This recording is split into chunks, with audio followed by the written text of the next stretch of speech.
चलिए, तो पिछली क्लास में हमने ऑटोमेटिक सीरियल नंबर और एनरोलमेंट नंबर जनरेट करा था, लेकिन इसमें थोड़ा सा करेक्शन है।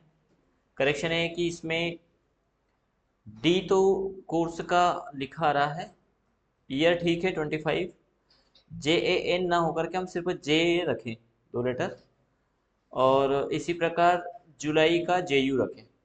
ठीक है, तो यहाँ पर हम करेक्शन करते हुए वैल्यू है ये एफ की, है ना, नहीं डी की। तो डी की वैल्यू जो लगी हुई है यहाँ पर, इसमें हम फॉर्मूला लगा देंगे लेफ्ट का। तो यहाँ पर भी असाइन कर देते हैं लेफ्ट, कितने कैरेक्टर किस में से आए, डी तो है ही, 2 कोष्टक बंद, देन एंटर। तो ये इस प्रकार से आ जाएगा। यानी कहने का आशा है कि जैसा हम फॉर्मेट चाहते हैं वैसा यहाँ पर फॉर्मूला असाइन करके और लागू कर सकते हैं।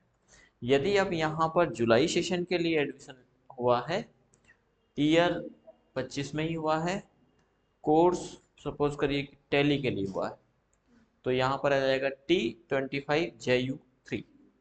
ठीक है, जिससे पता चल पाएगा कि ये DCA का स्टूडेंट है, ये PGDCA का है, ये टैली का है, ये जुलाई में हुआ है और ये जनवरी में हुआ है।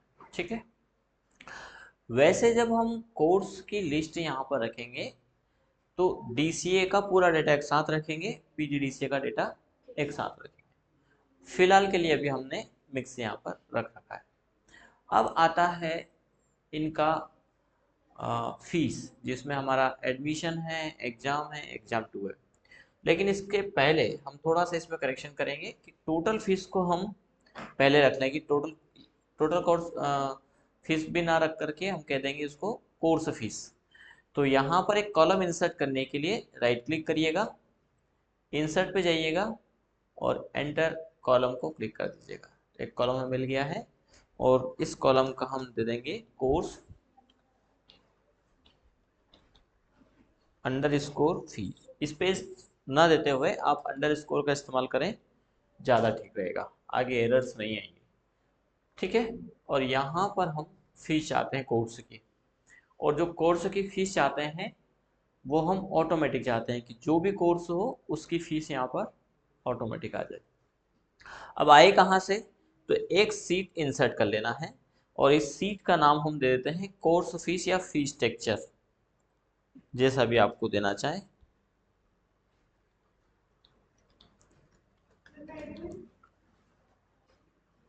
ठीक है, तो ये सीट हो गई और यहाँ पर हम डिज़ाइन कर लेते हैं कोर्स और यहाँ पर फी। तो हमारा यहाँ आ जाएगा कोर्स जिसमें हमने दिया DCA, total fee, PGDCA, total fee. ठीक है, tally, total fee, total fee.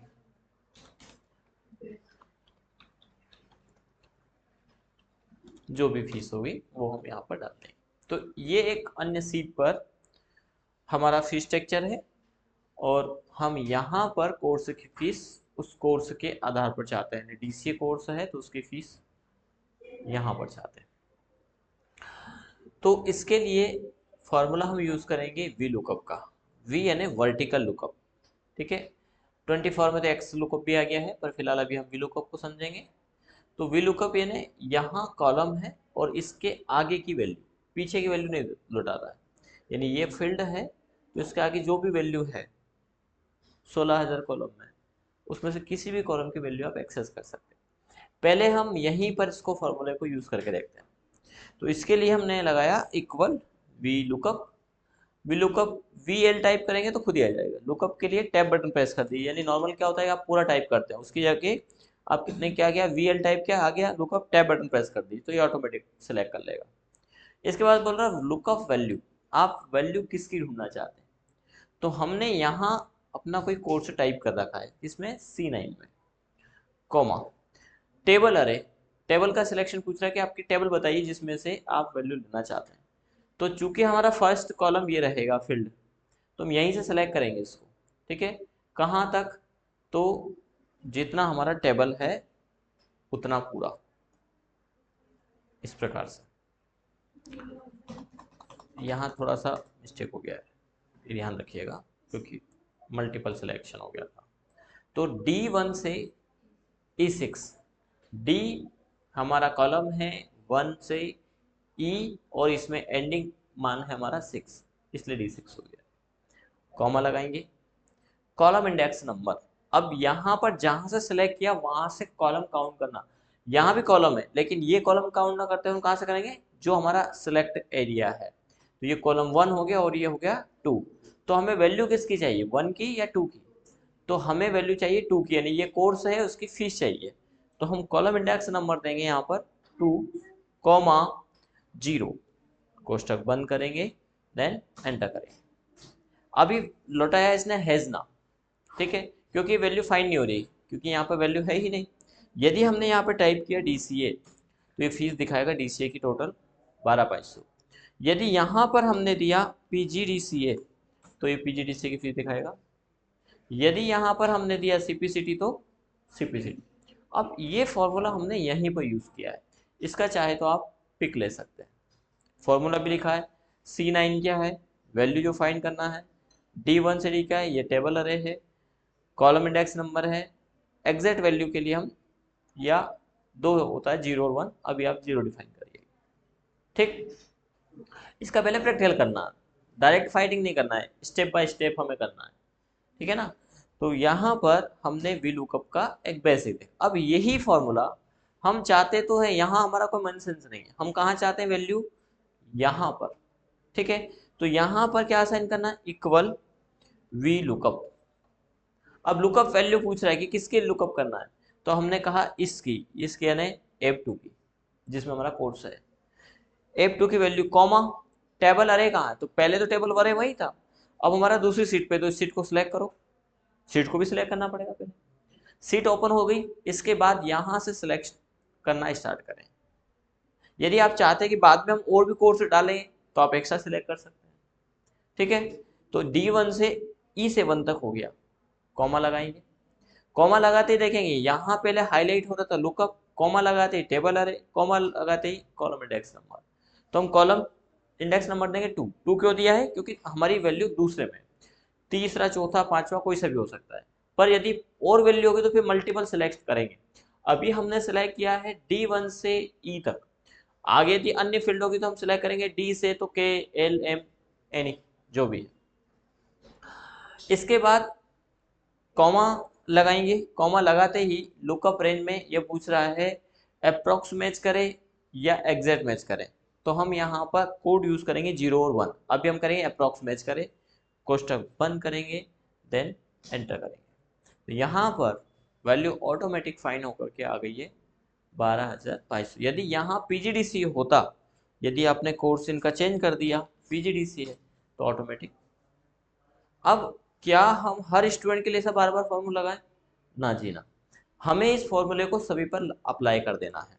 यहाँ पर क्लिक करेंगे कर्सर को और डबल क्लिक करेंगे, तो यहाँ हम पाते हैं कि जो फी है वो PGDC की आ गई। यहाँ यदि DCA होता तो यहाँ DCA का आ गया, टैली का है तो टैली आ गया। यदि अगला स्टूडेंट फिर हमारा कोई आता है DCA, तो ये यहाँ पर DCA की फीस आना चाहिए, पर आई नहीं है, नाम से मतलब नहीं, कोर्स तो है ना हमारा, मतलब कोर्स से क्यों नहीं आया उसको अब हम समझते हैं। यहाँ पर एक एरर है। एरर क्या है कि जब हमने यहाँ फॉर्मूला लगाया तो यहाँ बता रहा लुकअप F2 ये हमारी, ये हो गया कोर्स फीस, क्या लिखा है, तो ये कोर्स फीस सीट का नाम है, क्योंकि डेटा अब हमें कोर्स फीस से उठाना। पहले यहाँ पर D1 से F1 आया था, क्योंकि सेम सीट्स पर हमारा डेटा था, वहीं पर हमें डेटा को एक्सेस करना था। लेकिन अब हमें दूसरी सीट से लाना, तो सीट का नाम क्या है, कोर्स फीस, हाइफन लगा कि ये ऑटोमेटिक जब सिलेक्ट करेंगे तो खुद ही आ जाएगा लिख करके, D1 से E7, ठीक है। अब यहाँ तो हमारा D1 से E7 तक आया। यदि यहाँ पे हम देखें, जब सेल रेंज को हमने फॉर्मूले को अगली सेल के लिए अप्लाई किया, तो हम पाएंगे कि यहाँ पर F3 है तो F3 की वैल्यू लेना है, लेकिन यहाँ पर आप देखेंगे तो कोर्स फीस का सिलेक्शन हुआ D2 से E2 तक, सॉरी E8 तक। अब हमारा क्या कोर्स DCA इस D2 में है, तो हम पाएंगे यहाँ से D2 में है, तो इसमें तो दे दिया। लेकिन जब हम तीसरे सेल पे गए, यहाँ पर गए, तो यहाँ पर सेलेक्ट किया D3 से E9, यानी कि अब उसने D3 ये किया, यानी इसमें DCA कोर्स छूट चुका है। तो इतने से फाइंड करना उसने स्टार्ट किया, क्या इस D3 से E9 तक के बीच में DCA कोर्स है? इसमें तो PGDCA, जब नहीं है तो इसी कारण यहाँ पर हैज ना दे दिया, क्योंकि यहाँ पर अब सिलेक्ट है D4 से, क्या इसमें D4 से वैल्यू है? तो हम देखेंगे D4 से CPCT, टेली, CPCT बेसिक है, लेकिन DCA नहीं है। तो हम क्या कहना चाह रहे हैं उसको, कि हर सेल के लिए, हर कोर्स के लिए रेंज यही रहेगी, चाहे डेटा यहां सेलेक्ट हो या यहां सेलेक्ट हो। यहां तो अभी है ही, लेकिन जब हम अप्लाई करते हैं तो फिक्स हो, क्योंकि हमारे सभी कोर्स कितनी जगह में है, D1 से E7 में ही है, इससे आगे में नहीं है। तो इसको कांस्टेंट करने के लिए, फिक्स करने के लिए आप इसको डबल क्लिक करिएगा, फॉर्मूला एक्टिवेट हो गया। फिर D1 को सिलेक्ट करिएगा और यहाँ पर कीबोर्ड में फंक्शन की है F4, इस बटन को प्रेस कर दीजिएगा। इसको प्रेस करने से इसके आगे डॉलर के सिंबल लग जाएंगे, जिससे ये वैल्यू फिक्स हो जाएगी, यानी इस सेल का एड्रेस यहाँ पर अब चेंज नहीं होगा। इसी प्रकार E7 पर गए और F4 बटन प्रेस किया, ये लॉक हो गया, देन एंटर हो गया। अभी हम देख रहे हैं कि यहाँ पर जाने के बाद यहाँ D4 आ गया। अब यदि हम लॉक करने के बाद इसको अप्लाई करते, क्योंकि यहाँ पे लॉक है, और इसको हम डबल क्लिक करेंगे, कर्सर लेके गए, अब देख पा रहे हैं कि ऑटोमेटिकली यहाँ से जो एरर था वो हट चुका है और DCA की फीस 12 आ गई।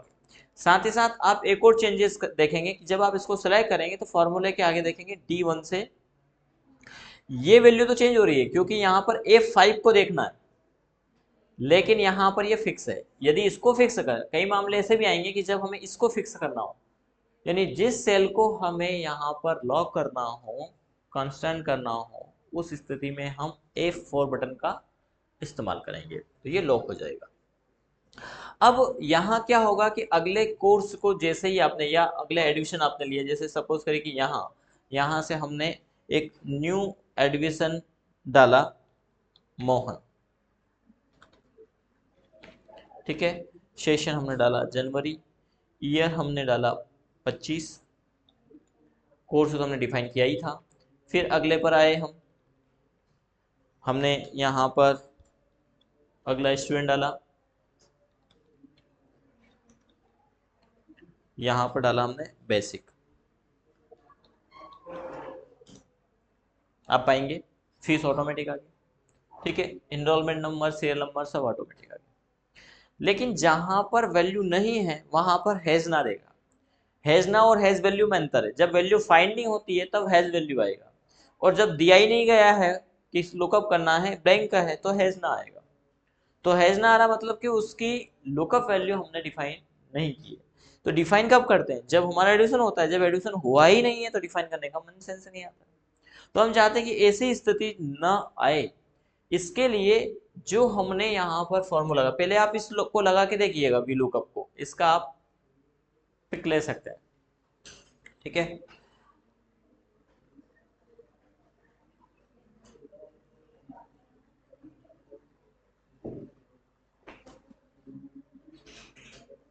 हो गया, एंटर करेंगे। तो हमने जो फॉर्मूला यहाँ यूज किया है, इस फॉर्मूले के पहले हम एक और फॉर्मूला लगाने वाले हैं, और वो फॉर्मूला है हमारा इफ एरर का। पहले इसको समझ लेते हैं। होता क्या है कि जब कोई एरर हो मीन सेंस, जैसे यहाँ पर हमने कोर्स डिफाइन नहीं किया है, तो ये एक एरर आ गया है, एक एरर ही है। तो इस एरर को डिफाइन करने के लिए हम यहाँ पर यूज करते हैं इक्वल इफ के साथ में इफ एरर एक फॉर्मूला होता है एक्सेल के अंदर। पहले हमने कल जो किया था वो क्या किया था, इफ किया था, उसके साथ में हम क्या लगा रहे हैं, इफ एरर, यदि एरर हो, तो यहाँ पे बोल रहा है वैल्यू, फिर बोल रहा है वैल्यू इफ एरर, पहली स्थिति में, क्योंकि यदि वैल्यू एरर नहीं हो तो क्या है, जैसे यहाँ पर एरर नहीं है, तो हमने कहा कि इस सेल में जो वैल्यू है वो वैल्यू आए, कब, जब एरर नहीं है। और यदि एरर हो तो क्या है, तो हमने कोई भी नाम डिफाइन कर दिया, हमने कह दिया ब्लैंक आए, कुछ नहीं आए, तो जब एरर है तब ब्लैंक आएगा, क्योंकि अब यहाँ पे एरर है। ठीक है, हमने एंटर किया, देखिए ब्लैंक आ रहा है।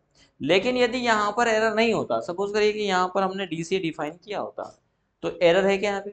नहीं है। नहीं है तो क्या बोल दिया उसने, जो वैल्यू है वो आए। तो इफ एरर क्या दे रहा है, जब वैल्यू हो तो वैल्यू आए, और जब एरर एरर हो तो कुछ नहीं आए। हम कुछ चाहते हैं तो ला सकते हैं। बोले कि जब एरर हो तो कोका कोला आए, तो यहाँ पे लिख सकते हो आप कोका कोला है ना, वहाँ की मेन सेंस, यानी कोई भी ABC ऐसा लिख सकते हो। कब आएगा, जब एरर होगा। एरर कब होगा, जब वैल्यू नहीं होगी तो एरर होगा, तो ABC आएगा। ठीक है, फिलहाल यहाँ पर हमारा इसको मतलब नहीं है, हमें इसको कहाँ असाइन करना है, यहाँ। अब देखिए यहाँ पर भी हमने एक अलग सेल में असाइन किया है इसको, इफ एरर को। अब यदि हम इस फॉर्मूले के आगे इसको डिफाइन कर दें, चूंकि यहां पर वी लुकअप हमें क्या दे रहा है, एक वैल्यू दे रहा है, पूरा पूरा फॉर्मूला। एक एक पाटीदार जी आप आ जाइए एकेडमी में, क्लास में हूँ। परफेक्ट किसी से पूछ लीजिए, शुभम एकेडमी का। हाँ,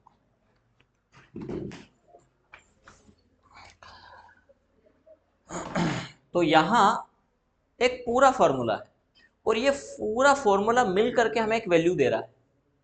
यानी कि हम इसके पहले इस पूरे को एक वैल्यू मान रहे हैं, समझ के चलिएगा। पूरा क्या है, वैल्यू है।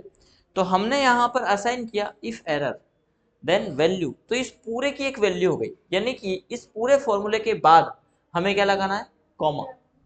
तो हमने यहाँ असाइन किया कॉमा, तो ये हाईलाइट हो गया, ये तो वैल्यू की जगह बैठ गया। ठीक है, कि वैल्यू आएगी। वैल्यू इफ एरर, यदि एरर हो वैल्यू के रूप में तो क्या करें, तो हमने कहा कुछ भी नहीं आए, डबल नोटेड बंद, कोष्टक बंद, एंटर, और इसको कर देना है अप्लाई। डबल क्लिक करेंगे, क्योंकि अभी वैल्यू दे रहा था, हैज वैल्यू। तो हमने कहा कि हैज वैल्यू की जगह, क्योंकि हमें मालूम है वो हैज वैल्यू क्यों आ रहा है, क्योंकि हमने कोर्स डिफाइन ही नहीं किया है। इसलिए हर जगह नहीं करना है ये, कहीं भी वैल्यू दे रहा है हमें समझ में नहीं आ रहा, वो वैल्यू आगे बोले इफ एरर लगा दो, काम खत्म। काम खत्म तो आगे काम ही नहीं होगा। ये उसी स्थिति में लगाना है जब हमें मालूम है कि यहाँ पर जब तक कोर्स नहीं आएगा तब तक वैल्यू जनरेट होगी। उस स्थिति में हमने इफ एरर को बोला कि भाई तू देख लेना, यदि ऐसी स्थिति है, हमें मालूम है कि जब तक हम डिफाइन नहीं करेंगे तब तक ये आएगा, तो उसको हटाने के लिए हमने यहाँ पर वैल्यू असाइन कर दिया इफ एरर का फॉर्मूला। इसका पिक ले सकते हैं।